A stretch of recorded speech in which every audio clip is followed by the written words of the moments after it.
9, 8, 7, 6, 5, 4, 3, 2, 1.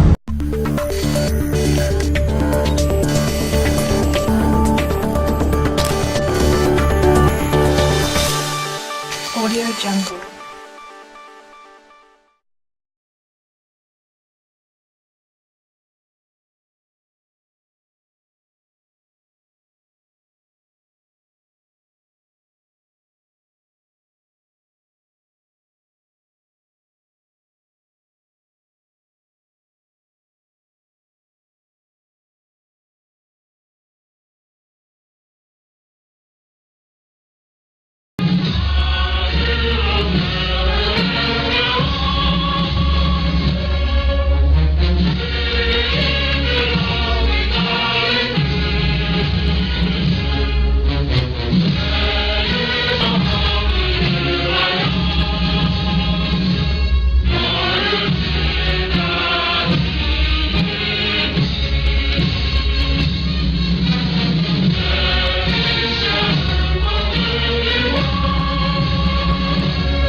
Bonjour monsieur.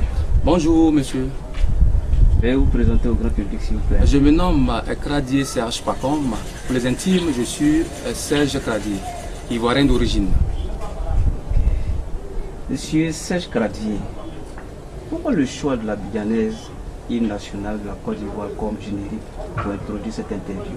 Il faut dire que ce pourquoi j'ai été invité répond, n'est-ce pas, à la situation de la Côte d'Ivoire. Et donc, pour pouvoir faire ressortir les données de la Côte d'Ivoire, il va falloir qu'on revienne d'abord sur l'hymne qui rassemble tous les Ivoiriens. Raison pour laquelle j'ai choisi, n'est-ce pas, la Bidjanaise comme l'hymne national pour introduire, n'est-ce pas, cette interview. À travers votre livre que voici, la vie de monsieur Serge Kradié est une partie remarquable retranscrit le parcours sociopolitique du chef de l'État de la Côte d'Ivoire. Son Excellence M. Alassane Ouattara pourrait vous faire une lecture intégrale de cet avis?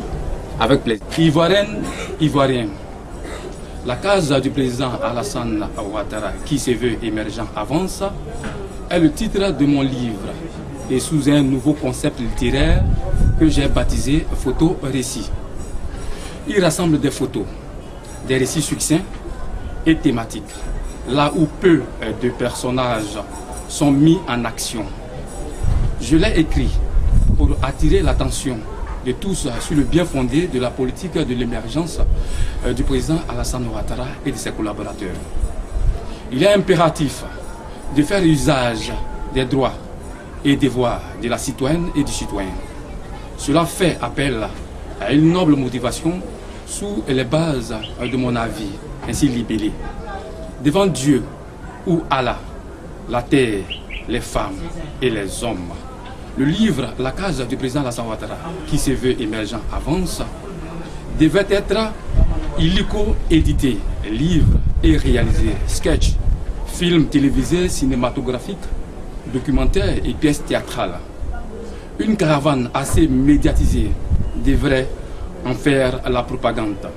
Cela permettrait à chaque citoyen et à chaque citoyen, aussi bien en ville que dans les hameaux du pays et d'ailleurs, d'être affranchi des nobles fondements de mon livre, lesquels fondements caractérisent fort bien la bienveillante politique à l'émergence. Mais quelles sont les raisons de cette noble motivation? Heureusement, mon avis nous en dit plus. Mon avis lève solennellement le voile sur la capacité de ce que peut exiger moralement la citoyenne et le citoyen, ou de lever le voile sur ce qui nous est permis selon la règle morale et sociale. En conséquence, nous avons droit à la santé, à l'éducation, à l'expression d'opinion et à la justice, lesquelles valeurs qu'il faille strictement respecter pour parvenir à la paix, à la cohésion sociale, à la solidarité, à l'industrialisation et l'emploi. De façon succincte, ce sont les droits de la citoyenne et du citoyen. Par ailleurs, la société a aussi ses prérogatives que la citoyenne et le citoyen se doivent de respecter strictement. Naturellement, la stabilité sociale en découle. Surtout lorsque nous respectons les institutions de la République, nous allons au travail et nous payons les impôts. De façon succincte, ce sont les devoirs de la citoyenne et du citoyen. Mais face à un vécu très lamentable et très douloureux, j'ai osé cogiter. Le pire n'est pas de s'entre-déchirer politiquement, mais c'est lorsque la politique déchire la nation. Nulle part, mon avis, ne fait et ne fera recours à l'hostilité. Hélas, c'est une lutte armée et meurtrière entre groupes sociaux et groupes politiques. C'est une triste réalité. Malheureusement, cela fait place au génocide, au charnier, à la famine et à l'instabilité politique. Un pays qui vit la guerre est de façon immorale, exposé à des crimes odieux. La guerre en Côte d'Ivoire, d'ailleurs fratricide, était odieuse. Pire, elle nous a engagés dans la destruction massive des hommes et de leurs biens. J'ai été personnellement victime de cette guerre, tout simplement parce que, en tant que président des bons samaritains du dialogue, en abrégé BSD, et qui se veut une mouvance de dialogue et de paix, j'ai publiquement clamé le dialogue, alors que la commission électorale indépendante, CEI, venait de proclamer président de la République de la Côte d'Ivoire, M. Alassane Ouattara. À cet effet, je porte 2 cicatrices de blessures sur le corps, me laissant parfois des douleurs. C'est assez douloureux. Je vous en prie, n'en parlons plus. Mieux, demeurons tous dans une mouvance d'un état d'esprit de dialogue et de paix pour bâtir un état en plein essor. Lequel essor qui ferait avancer sûrement le peuple de la République de Côte d'Ivoire. Sur ce, un ouf nous édifierait tous. Le soulagement serait de taille. Surtout l'espérance ferait de notre quotidien. Le livre La case du président Alassane Ouattara, qui se veut émergent, avance, propose que des fondements d'une stabilité politique. La case somptueuse du président Alassane Ouattara est cependant à l'instar de la reconstruction de notre pays, la Côte d'Ivoire. C'est une raison sincère et bienfaisante, surtout lorsqu'elle permet de rétablir dans une vision de qualité et de développement durable l'habitat à moindre coût pour tous et de réaliser les autres grandes infrastructures ivoiriennes. Le système de la rentabilité de la production agricole est plaisant. Les femmes, la jeunesse et les handicapés sont radieux des différentes réformes. La politique garantit une bonne santé et une bonne éducation à moindre coût et accessible de surcroît à tous. Les investisseurs affluent, laissant progressivement ouverte la porte de l'emploi à tous. Ça et là, les droits et devoirs de la citoyenne et du citoyen s'imposent. Là, la stabilité politique ivoirienne avance à grande enjambée et sûrement.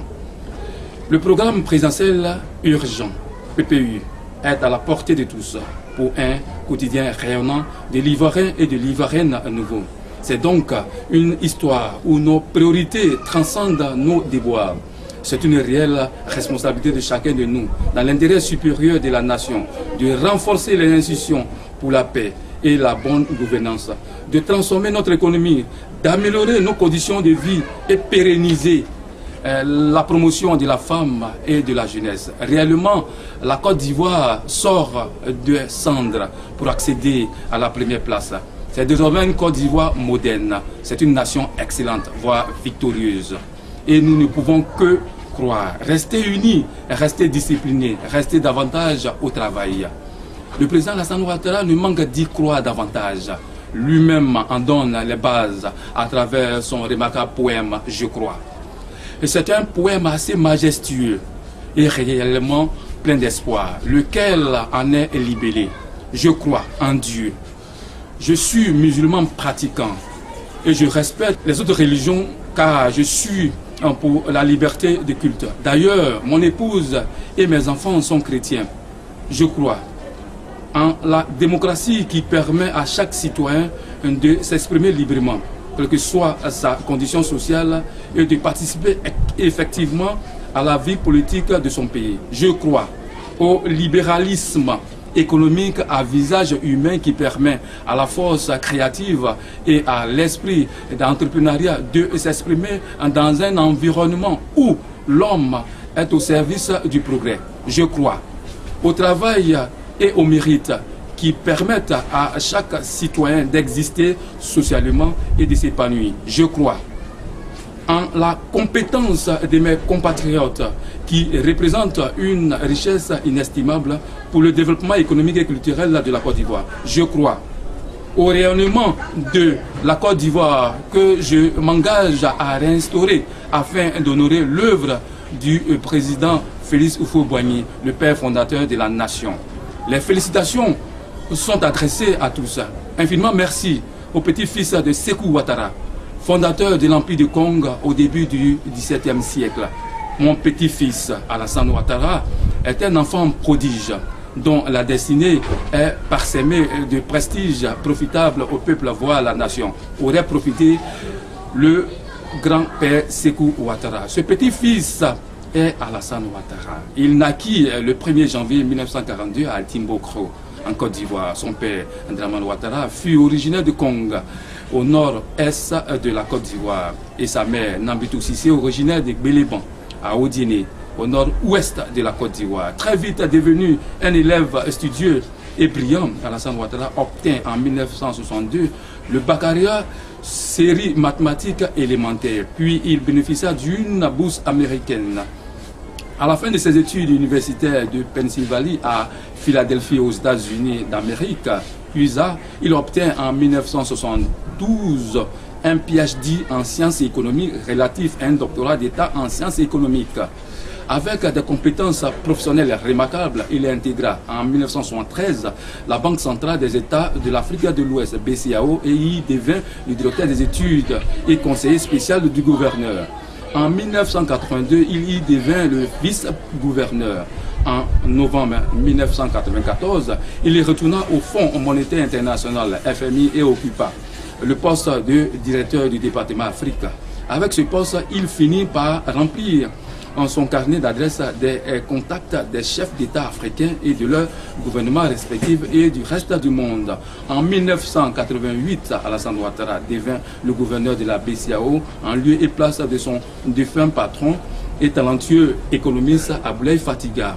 En bon africain, le gouverneur Alassane Ouattara était très vite anxieux du prolétariat africain. Pour pallier à cela, il préconisait avec certitude des solutions. La modernisation des structures d'État, l'assainissement des finances publiques, la mise en œuvre des réformes nécessaires pour le retour à la croissance et à la prospérité. En avril 1990, la Côte d'Ivoire périclitait au plan économique quand le père fondateur de la nation ivoirienne, Félix Houphouët-Boigny, demandait la rescousse d'un éminent banquier, financier, économiste et de surcroît son compatriote Alassane Ouattara, lequel a répondu illico à cette demande pour faire renaître le boom économique ivoirien. Pour la circonstance, il occupait d'abord le poste de président du comité interministériel de coordination du programme de stabilisation et de relance économique. Satisfait du travail de sa nouvelle recrue, le président de la République de Côte d'Ivoire, Félix Houphouët-Boigny, le 7 novembre 1990, a fini par nommer Alassane Ouattara Premier ministre du gouvernement ivoirien. C'était la première fois dans l'histoire du pays qu'un tel poste voyait le jour. Le 24 août 1991, le tout premier ministre ivoirien Alassane Ouattara épousait une ravissante française et catholique, Dominique Nouvian. Cette femme au cœur d'un ange était chef d'entreprise et présidente fondatrice de la fondation Children of Africa. Le couple vivait avec leurs 4 enfants, dont 2 filles, Fanta Catherine et Nathalie, et 2 garçons, David et Loïc. En septembre 1994, M. Jenny Kobena, en compagnie de M. Alassane Ouattara, Lama Fofana, Guédé Guina, Alexandre Aye Aye, Fanny Ibrahim, Zemogo Fofana, Kone Timikri, Falikou Soumaoro, Adama Tunkara, Adama Gonkoulibali, Amadou Soumaoro, Ali Koulibaly, Aboulaye Kone et Madame Kandia Kamisoko Kamara fondaient à Abidjan, capitale de la Côte d'Ivoire, un parti politique dénommé Rassemblement des Républicains, en abrégé RDR.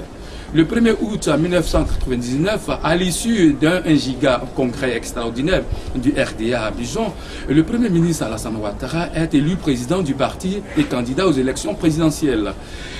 En 2010, suite aux élections présidentielles avec 54,10% des voix, le président Alassane Ouattara est élu président de la République de Côte d'Ivoire pour son premier mandat. En 2015, avec 83,66% des voix, il est réélu pour un second mandat présidentiel. Cela avec le soutien du Rassemblement des Oufouettistes pour la démocratie et la paix, RHDP. C'était une coalition politique victorieuse. À cet effet, honneur à messieurs Henri Konan Bédié, président du Parti démocratique de Côte d'Ivoire, PDCI, Albert Mabrik Touakeus, président de l'Union pour la démocratie et la paix en Côte d'Ivoire, UDPCI, et Moutoye Anzoumana, actuel président du mouvement des forces d'avenir, MFA. On y compte aujourd'hui M. Brahima Soro, président de l'Union pour la paix en Côte d'Ivoire, UPC. Par ailleurs, honneur au brave ministre du gouvernement du Premier ministre Amadou Gon Koulibaly et qui travaille d'arrache-pied afin d'asseoir une Côte d'Ivoire émergente à l'horizon 2020.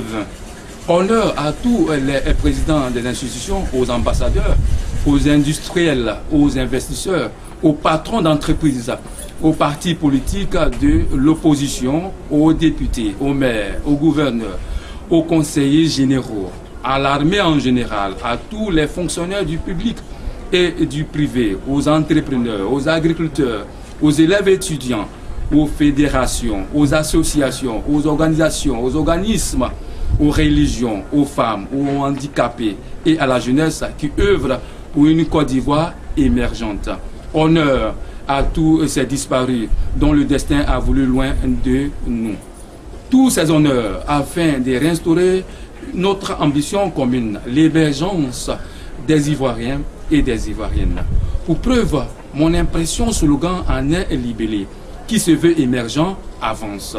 Lequel slogan captive progressivement grand nombre de citoyennes et de citoyens ivoiriens, même les plus sceptiques à la politique de l'émergence. En somme, les raisons de mon avis s'inscrivent dans l'intérêt supérieur de tous, de vivre les 6 fondements de mon livre notamment.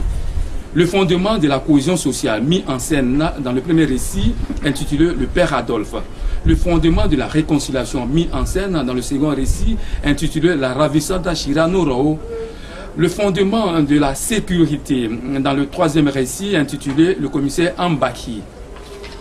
Le fondement de la solidarité dans le 4e récit intitulé Madame Tika Mika. Le fondement de l'industrialisation et l'emploi dans le 5e récit intitulé Le couple de Monsieur Bion. Le fondement du dialogue dans le 6e récit intitulé Les compatriotes. Tous ces propices récits sont instigateurs d'une Côte d'Ivoire émergente et qui avance. Des photos remarquables les illustrent. Vive la Côte d'Ivoire, je vous remercie. Monsieur Serge Kradi, auteur écrivain du livre La case du président Alassane Ouattara qui se fait émergent avance, président des bons samaritains du dialogue.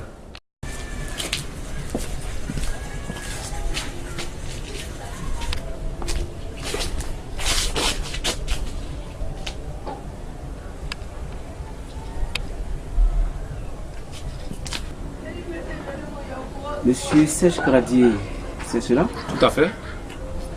Vous habitez la commune du jeune et intègre maire Claude Poulet.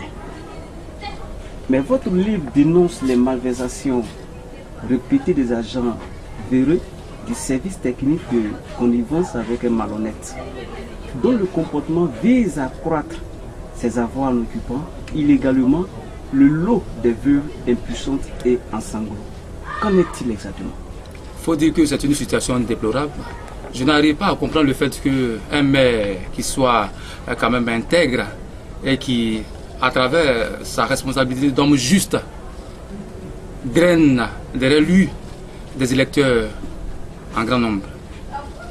Mais il se trouve que dans son service, il y a des personnes qui, ma foi, en complicité avec un individu qui a trouvé le malin plaisir d'occuper le territoire des veuves. Une situation vraiment déplorable. Et moi-même j'ai pitié. Et donc ces hommes existent bel et bien. Donc j'ai les preuves. Ce que je voudrais dire, c'est que le maire, bien qu'il fasse des choses qui sont bien pour la population de sa commune, il y a des personnes dans ses services, dans ses locaux, qui ternissent son image à travers des comportements vraiment, je dirais, déplorables. Il faudrait qu'on en parle. C'est très important. Vous faites de votre livre un nouveau concept littéraire que vous baptisez photorécit. Qu'en est-il exactement? Il faut dire que la Côte d'Ivoire, au sortir de la crise post-électorale, le président Alassane Ouattara a donné une certaine vision à la Côte d'Ivoire, au peuple ivoirien. Cette vision, c'est l'Ivoirien et l'Ivoirienne nouveau. Du coup, il appartient à chaque Ivoirien d'avoir une mentalité nouvelle. Et va s'en dire, dans tout ce que nous entreprenons, il faudra qu'on sente quelque chose de progressif, quelque chose de progrès.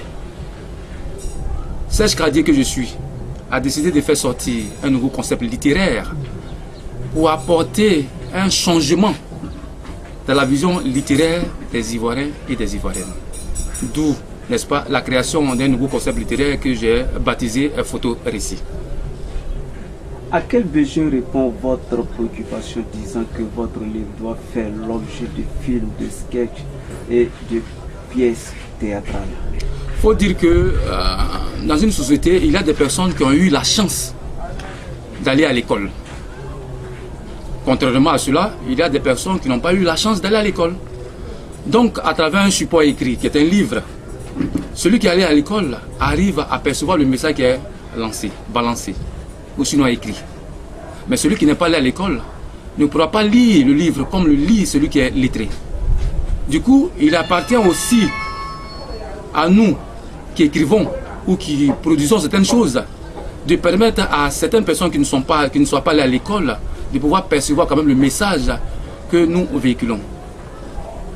Et donc, à travers les livres, à travers, je dirais, les films, à travers les pièces théâtrales, à travers les films documentaires, à travers, je ne sais quoi, en tout cas quelque chose de support audiovisuel, celui qui n'est pas allé à l'école arrive à percevoir quand même le message que le lettré a compris à travers un livre.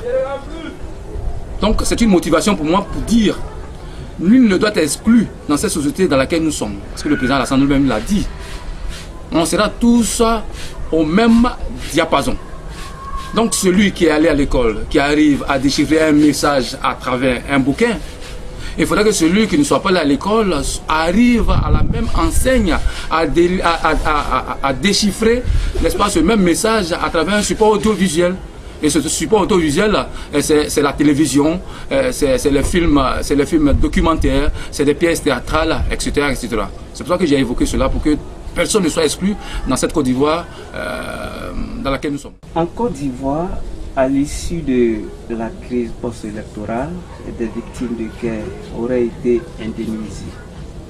Cependant, à travers votre livre, vos images et vos récits montrent que vous êtes une victime aussi. Pourtant, vous aviez seulement clamé le dialogue après que la commission électorale indépendante, abrégée CI, ait proclamé vainqueur des élections présidentielles de 2010, M. Alassane Ouattara. À cet effet, Vous portez actuellement 2 cicatrices de blessures, dont l'une au bas-ventre droit et l'autre sur le côté droit de votre dos. Malheureusement, vous laissant des douleurs parfois. En revanche, vous pouvez nous dire réellement si la commission dialogue, vérité et réconciliation, abrégée CDVR, via le ministre de la Solidarité, de la Cohésion sociale et de l'indemnisation des victimes, vous a contacté pour vous indemniser? A priori, je dis non. Pas pour l'instant. Mais je pense que ça sera fait. Parce que le président Alassane Ouattara est une autorité qui a toujours tenu à sa parole. Il est même l'initiateur de cette commission dialogue, vérité, réconciliation. Donc en initiant, n'est-ce pas, cette commission, je pense qu'il répondra, n'est-ce pas, de façon brève à toutes les préoccupations des victimes. J'en fais partie. J'en fais partie. Actuellement, nous sommes à un stade des cris de cœur. Je pense que le président Alassane Ouattara comprendra ce cri de cœur. Je pense très bien encore que le Premier ministre Agon Coulibaly comprendra ce cri de cœur. Je pense également que la ministre en charge de ce dossier comprendra ce cri de cœur. Je pense que de façon brève, c'est un cri de cœur qui sera satisfait. Parce que ceux qui sont en face de moi, je vais parler du président Alassane Ouattara et de son gouvernement, sont des personnes qui tiennent à ce qu'ils disent. C'est des hommes de parole. Je vous appellerai pour vous dire, effectivement, j'ai été reçu et j'ai été indemnisé. Votre livre fait l'exclusivité des images du chef de l'État ivoirien, son Excellence M. Alassane Ouattara, et de celles de son épouse Dominique Ouattara et de leurs collaborateurs. Quelles en sont les raisons? Il faut dire que ce sont des personnes qui m'ont inspiré. Et je ne veux pas chercher loin. C'est des personnes qui m'ont inspiré, c'est des personnes qui ont motivé ma conscience, donc qui m'a conduit à la rédaction de ce bouquet. Du coup, il va sans dire que, comme je l'ai dit, photorécit, c'est un document qui répond à l'assemblage des photos, des récits succincts et thématiques. Donc ces personnes sont venues à point nommé, n'est-ce pas, pour répondre à certaines situations de la Côte d'Ivoire. Étant donné que nous sommes dans la crise post-électorale, il fallait répondre à certaines données auxquelles s'attendait, ou du moins des données qui permettraient à chaque Ivoirienne et à chaque Ivoirien d'avancer. Ils m'ont inspiré et à travers eux, j'ai pu véhiculer, n'est-ce pas, des messages vertueux. Est-ce des raisons pour que votre livre, alors un manuscrit, se vende déjà à 5 000 francs CFA l'unité, soit environ 8 €? Bon, il faut dire aussi que un travail bien fait a toujours produit un salaire honorable. Lorsque vous faites un travail qui ma foi, est plaisant, ou du moins qui est la bienvenue, moi je pense que le travail sera bien rémunéré, tout simplement. Aujourd'hui, mon bouquin, il est encore allé au stade d'un manuscrit, mais je vous dis qu'il est déjà vendu à 5 000 francs, environ 8 € comme on le dit. C'est parce que le travail a été bien fait, tout simplement. Et quand un travail est bien fait, il est toujours vendu de la sorte. Il est toujours vendu comme des petits pains. Et c'est comme ça la vie est faite. Quelle est la cible visez-vous à travers votre livre? Les communautés vivant en Côte d'Ivoire. Ma cible à travers mon bouquin sont les Ivoiriennes et les Ivoiriens. Mon objectif serait que les Ivoiriens marchent à l'unisson. Que la Côte d'Ivoire soit un pays grand, fort, uni et discipliné. L'objectif, ce sont les Ivoiriens. Qu'on s'entende, qu'on marche comme au bon vieux temps. Êtes-vous sûr d'en faire l'unanimité? J'en suis sûr. À travers le premier récit de votre livre, un acrostiche titré Tapis blanc est propice à un peuple meurtri. Pourrez-vous faire une lecture de cet acrostiche pour le bonheur du peuple ivoirien? Avec plaisir. Tapis blanc. Tenons tous bon. artisan de la paix, partisan de la non-violence, illuminé d'un cœur fraternel, sûr d'une marche d'union nationale. Bâtissons ensemble une bonne raison, laquelle raison de vivre ensemble, atout d'un peuple paisible. N'osons jamais y remédier, car en découle la cohésion sociale. Serge Kradié. Monsieur Serge Kradié, vous êtes le président des bons samaritains du dialogue, en abrégé BSD. À cet effet, quelle est votre vision pour la Côte d'Ivoire? Ma vision pour la Côte d'Ivoire en tant que président des bons samaritains du dialogue en abrégé BSD, qui est une mouvance de dialogue et de paix, ma vision en tant qu'Ivoirien, citoyen ivoirien, c'est que la Côte d'Ivoire se porte bien. Que la Côte d'Ivoire connaisse, n'est-ce pas, un élan de prospérité.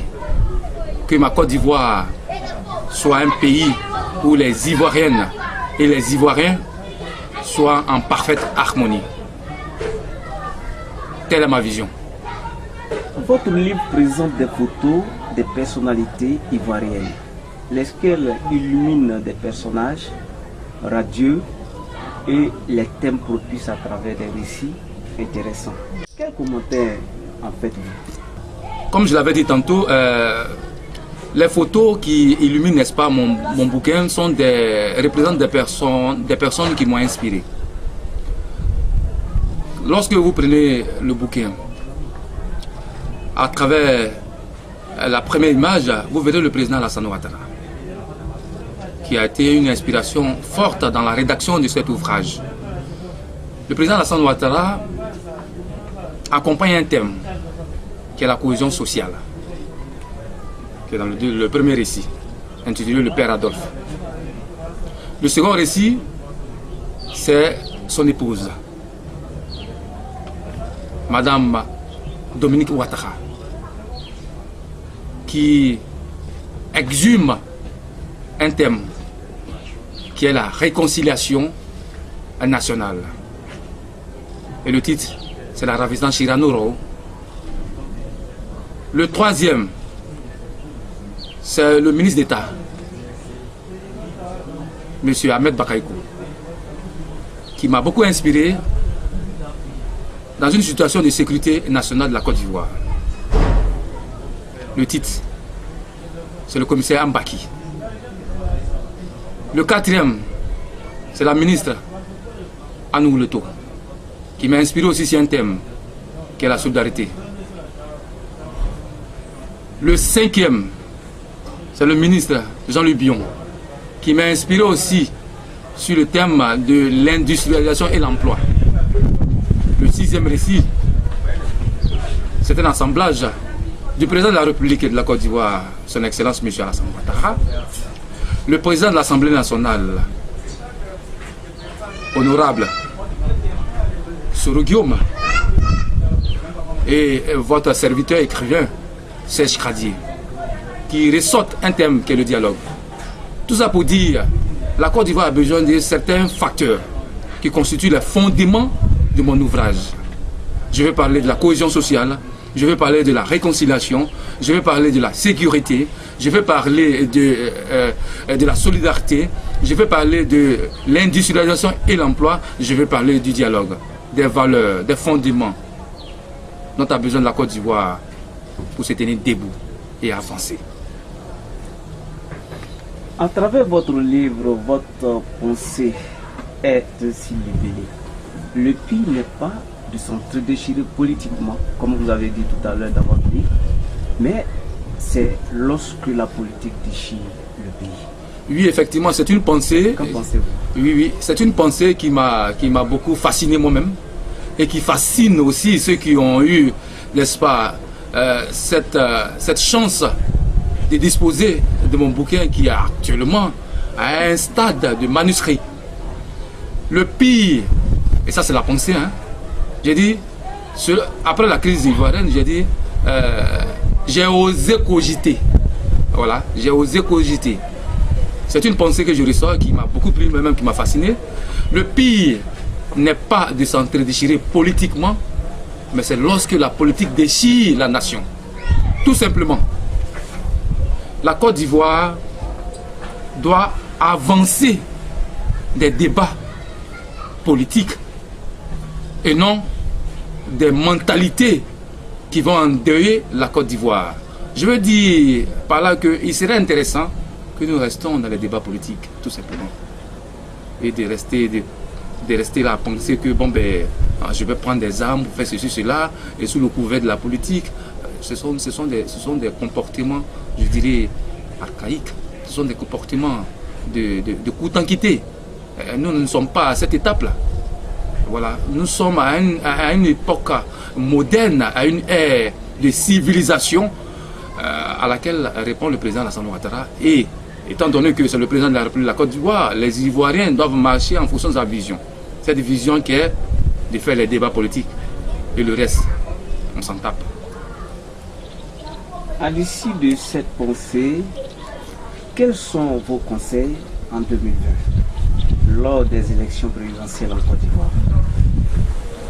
Je l'ai dit tantôt, je souhaiterais qu'en 2020, lors des élections présidentielles, que ce soit une science, que ce soit des actions, que ce soit des motivations purement politiques. Des motivations où vous êtes d'un bord politique, je suis d'un autre bord politique.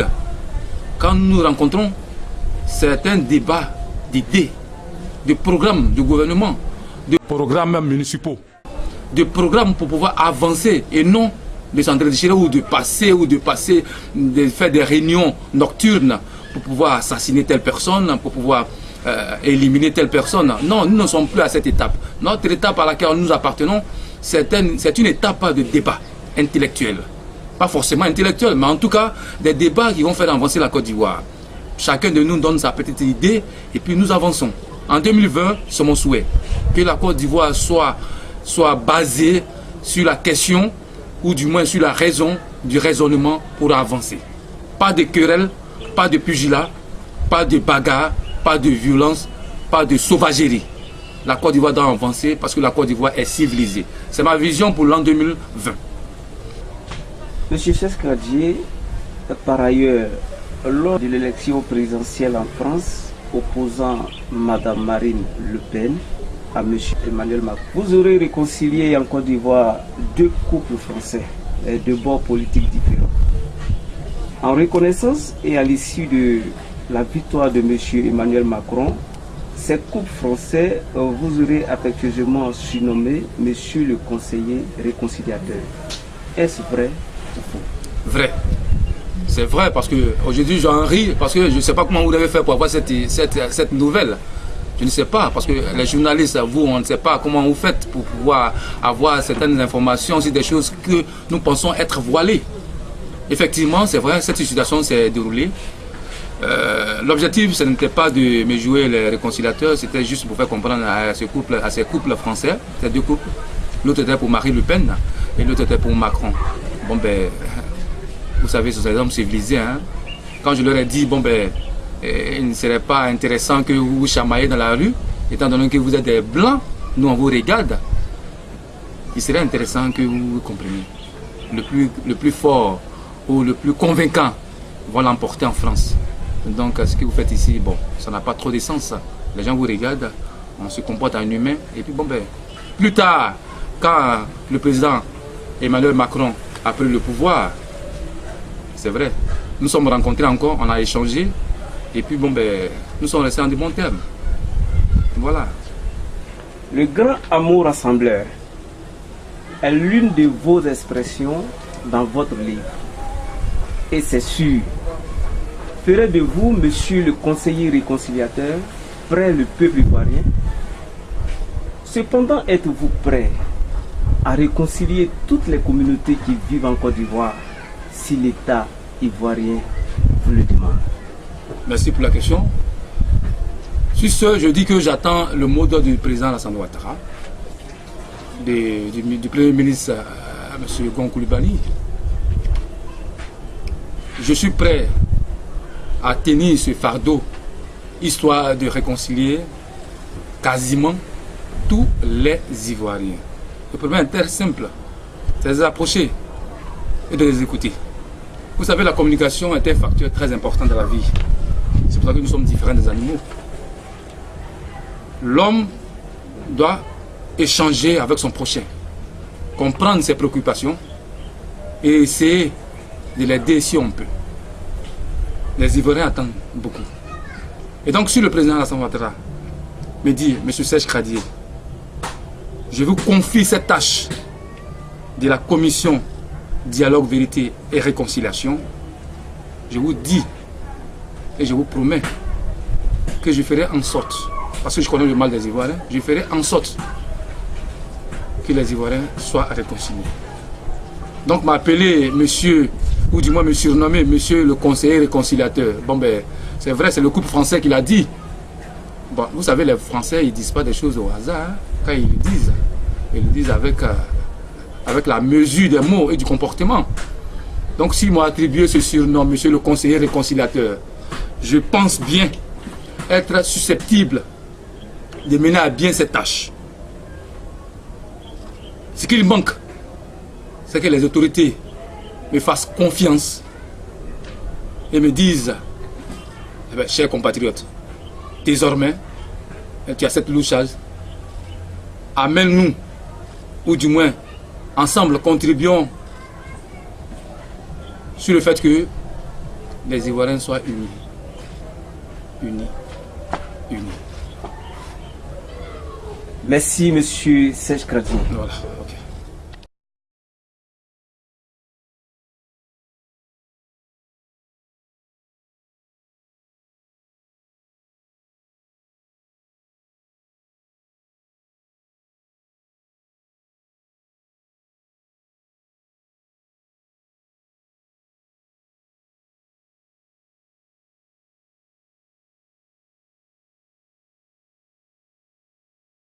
Bonne lecture, monsieur Ouattara Soro Bédié Koudou. Merci, monsieur. Ok, je vous en prie. Au plaisir. Hein?